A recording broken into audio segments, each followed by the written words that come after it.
Part of the Windsor Framework came out was the internal market scheme, which was for trade between Great Britain and Northern Ireland. To join the UK internal market scheme, you need to apply online to get authorisation. And to get authorisation, it has to go through HMRC. And you end up with a document like this. This is a document which I've applied for my own business within Northern Ireland to trade within my own country, United Kingdom. Once you're authorised, you'll be able to declare your goods are not at risk if they are brought into Northern Ireland for sale or final use by end consumers in Northern Ireland. In other words, we have to get authorisation to move goods from Great Britain into Northern Ireland to trade within our own country.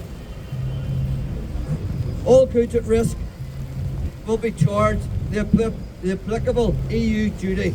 In other words, for goods coming from Great Britain into EU and they're being moved on, then there's going to be customs duties that's going to be charged on the goods coming across.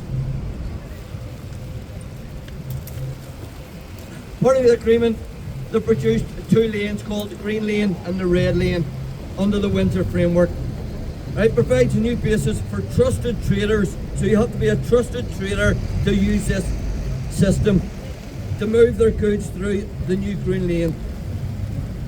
To access the Green Lane processes, traders must be authorised under a new UK internal market scheme, which will replace the UK Traders Scheme from the 30th of September 2023.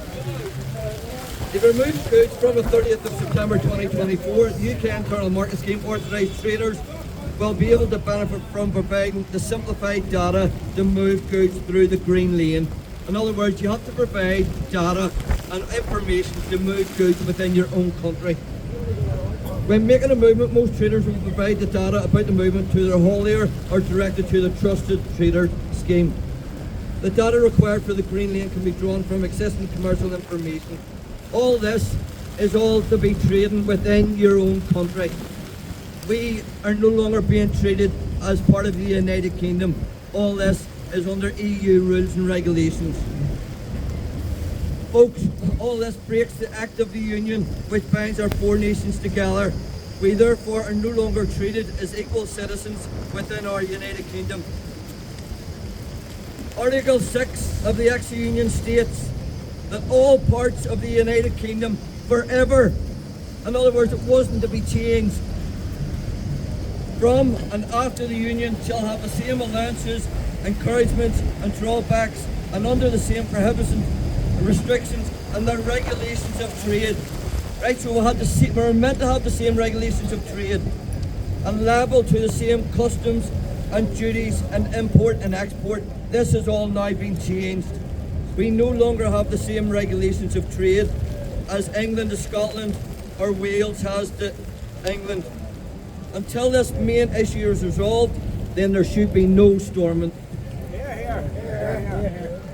For those that say the majority of Northern Ireland voted to remain in the EU, I say this.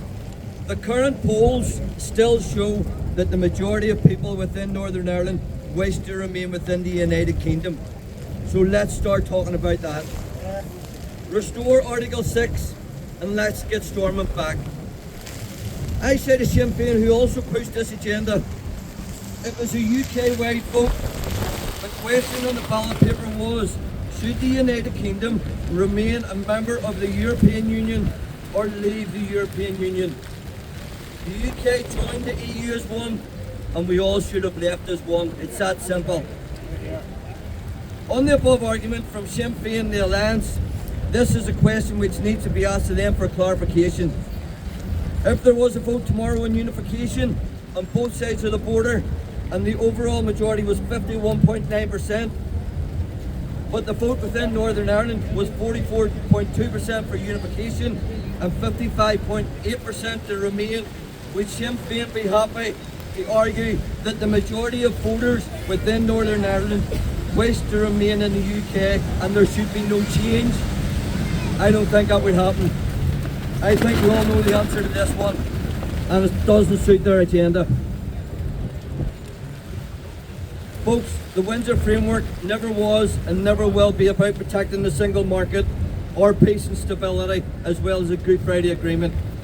The Windsor Framework was done to allow EU control over us, all to help an economic united Ireland through the divergence of trade, which is the hard part.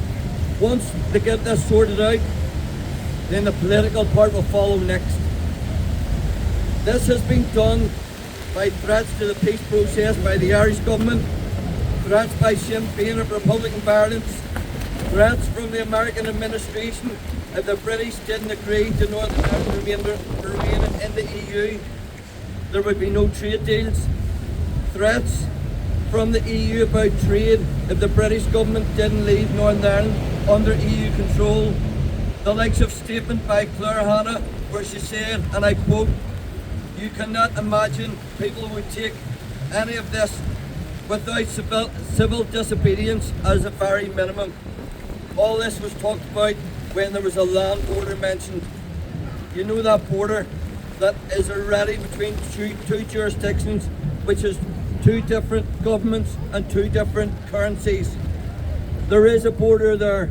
It's not what the EU and the Americans state. All of this put our British government under so much pressure that they buckled to the threats of violence and trade wars. Our government was and still is weak. We need a strong government to stand up to these threats, a government with a backbone. Any type of threats should never be rewarded, and our place within the United Kingdom should be fully restored immediately. Thank you.